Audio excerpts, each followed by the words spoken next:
Um cultivo que teve avanços na Bahia. Assim é o setor algodoeiro, que deixa o estado como o segundo maior produtor da fibra no Brasil. E é bom lembrar que o algodão é muito mais do que uma fibra natural, é uma fonte vital de emprego, renda, desenvolvimento e que certamente ajuda a impulsionar o progresso econômico e social da Bahia. Para saber dados sobre a safra, as perspectivas futuras do setor, a gente conversa agora com o presidente da Associação Baiana dos Produtores de Algodão, a ABAPA, Luiz Carlos Bergamaschi. Prazer recebê-lo, seja bem-vindo. Bom dia, Luiz Carlos.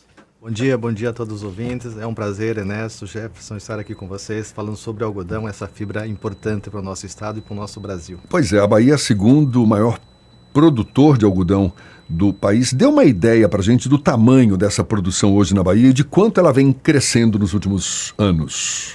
Muito bem.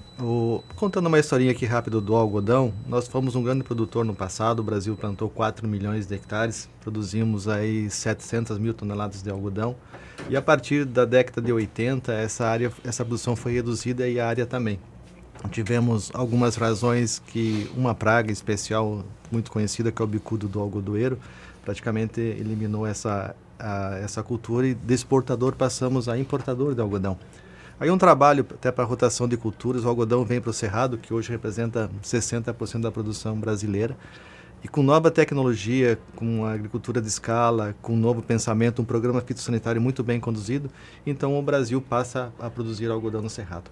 A Bahia é o segundo maior produtor, como você comentou, o Mato Grosso é o primeiro. Essa liderança veio dessa inovação da tecnologia e desse cuidado. E quando olhamos para o cenário mundial, o Brasil foi o que mais cresceu em qualidade, em produção no mundo. Isso é reconhecido pelo mundo. E atualmente, então, nós somos o terceiro maior produtor. Primeiro é China, depois é Índia e o Brasil. E o que nos diferencia dos outros países é a nossa produtividade. Nós aumentamos a produtividade. Na época era 240 quilos de pluma por hectare. Hoje são quase 2 mil quilos. A nossa área reduziu pela metade, de 4 milhões de hectares para 1,9. Um aumento de produtividade. Excepcional. Absurdo, né? E estão produzindo, essa safra foi 3,7 milhões de toneladas, exportamos agora em um ano 2,7 milhões de toneladas. Então é um reconhecimento do potencial, tanto da agricultura, mas eu diria assim, o trabalho que as pessoas envolvidas no setor conquistaram. Então isso é fruto da agricultura brasileira. Agora, dos casos, a gente vê esse crescimento, a gente tem notícia desse crescimento, embora nós aqui que habitamos o litoral baiano, a gente não faz muita ideia do que é a Bahia lá no oeste. Muita gente não conhece, né? Agora, assim, para nós, consumidores, a gente tem sempre aquela referência do pima peruano, do algodão peruano, do fio egípcio, assim, como Sim. o top de linha, né? Uhum. A gente está muito distante dessas referências de alta qualidade na fibra do algodão, ou a gente está encostando, chegando perto? Como é que a gente está? E são espécies diferentes. O egípcio é um algodão barbadense, uma espécie e o nosso é o hirsuto. O egípcio, esse algodão que você fala, o pima é uma fibra longa. Quando você tem uma fibra longa, permite-se fazer um fio mais fino, então é um tecido melhor. Mas isso representa, pela informação que eu tenho, é 1% do mercado mundial. O algodão mesmo produzido é o algodão de fibra média, que é esse que nós produzimos. E recentemente nós exportamos para o Egito, um mercado que foi aberto pelo governo Já federal. estamos exportando para o Egito também. Exatamente, porque a produtividade desse algodão é mais baixa, exceto Israel, que produz 2 mil quilos por hectare, que tem uma produção muito boa, mas no restante a produtividade é baixa, pela característica do próprio material.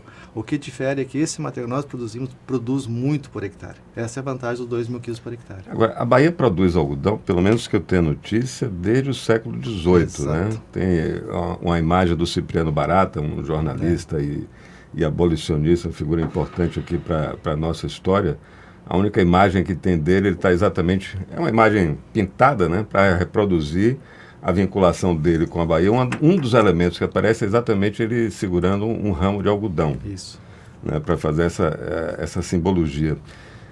Aí você falou que a gente teve um decréscimo e agora volta com essa força muito grande. A gente já teve em algum momento do passado, desde a introdução da cultura do algodão aqui, lá séculos atrás, algum momento em que essa cultura tivesse o peso que ela está ganhando no conjunto da economia baiana. A gente já foi tão forte assim, o algodão na composição geral do nosso PIB, do PIB do agro especificamente? Fomos relevantes, tanto é que era consumo interno e a exportação.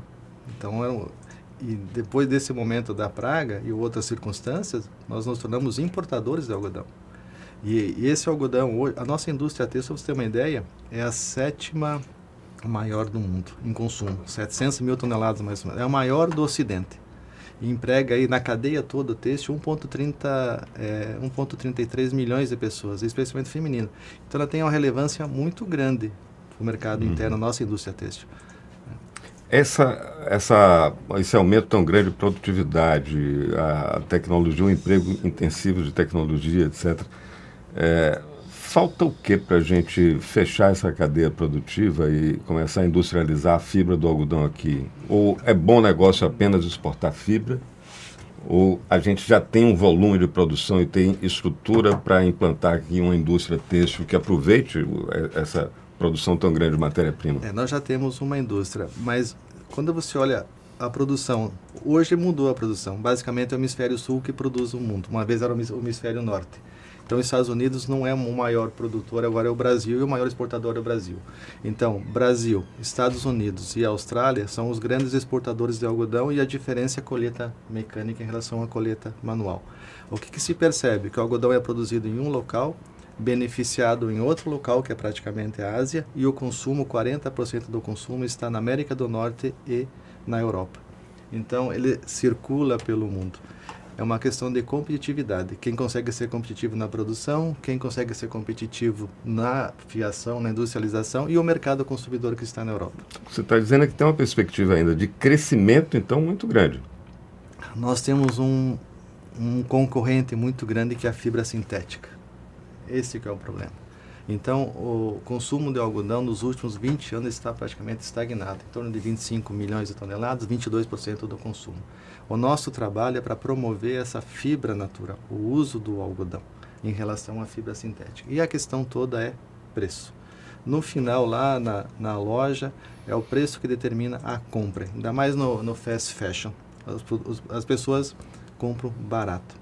E a fibra barata é ainda a sintética. No bolso faz diferença, agora na pele não tem comparação. Né? Luiz Carlos, estamos conversando aqui com o Luiz Carlos Bergamaschi, que é presidente da ABAPA, Associação Baiana dos Produtores de Algodão.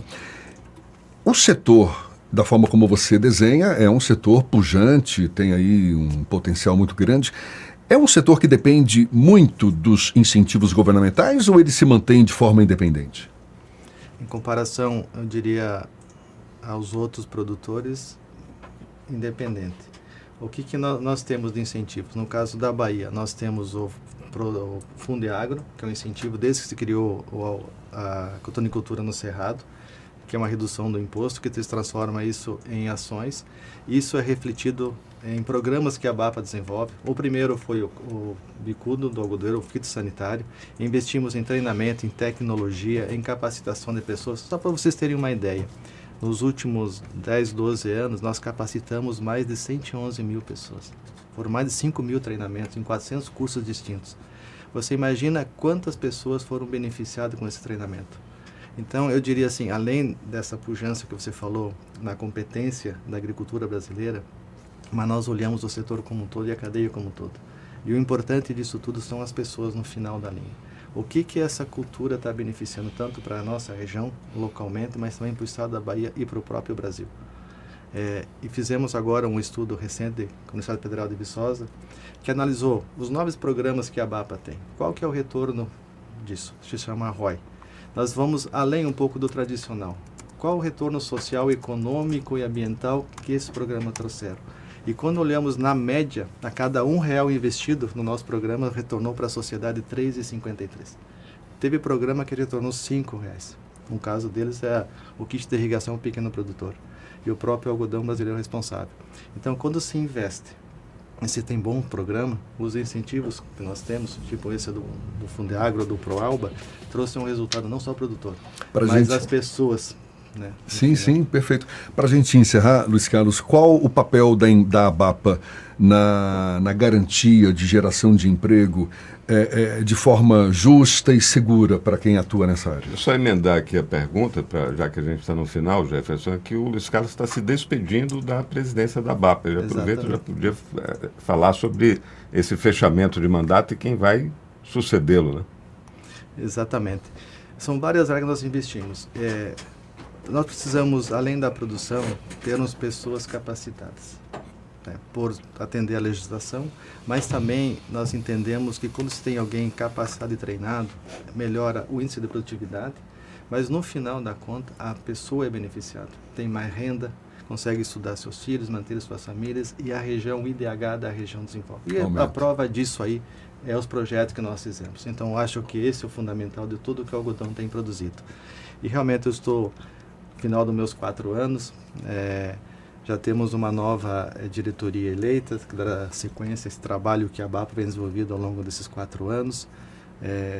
Uma gestão que atende todas as exigências governamentais, nossa equipe muito bem treinada, capacitada, e esses projetos que foram desenvolvidos ao longo desses anos, não só na nossa diretoria, mas o que a ABAPA tem feito ao longo desses 24 anos, certamente entrega uma estrutura pronta para estar atendendo o que o mercado exige, a legislação que o mercado exige, o que o consumidor precisa, e sempre produzindo, eu sempre digo, com muito respeito à questão social, o respeito ambiental, porque no final de tudo, são as pessoas e o ambiente que nós vivemos. Além da produção, é claro, do algodão, e como você falou aqui, né, essa fibra que cai muito bem, que está no nosso dia a dia, que está na toalha, está no banho, e nós entregamos ao setor agrícola não só fibra, não só alimento, mas produzimos energia. E agora com o prêmio, agora no dia 12, né? Prêmio, sim, verdade, tem a premiação, a entrega, né? ABAPA Jornalismo, levando também, eu acho que é fundamental levar conhecimento, difundindo esse conhecimento, claro, e valorizando o profissional da imprensa que tem essa missão aí de agregar essas pessoas tanto do interior quanto da cidade. Maravilha. Luiz Carlos Bergamaschi, presidente da ABAPA, Associação Baiana dos Produtores de Algodão. Muito obrigado. Muito bom conversar a respeito, conhecer um pouco mais sobre esse setor tão pujante aqui do estado. Sucesso sempre e conte com a gente também, sempre. Um abraço, até uma próxima. Eu que agradeço e sucesso na profissão de vocês. E no dia 12 eu estou premiando o jornalista aí, um excelente trabalho, e será uma alegria para nós contar com a presença de vocês lá também. Muito obrigado. Uma grande festa. 8h47 agora.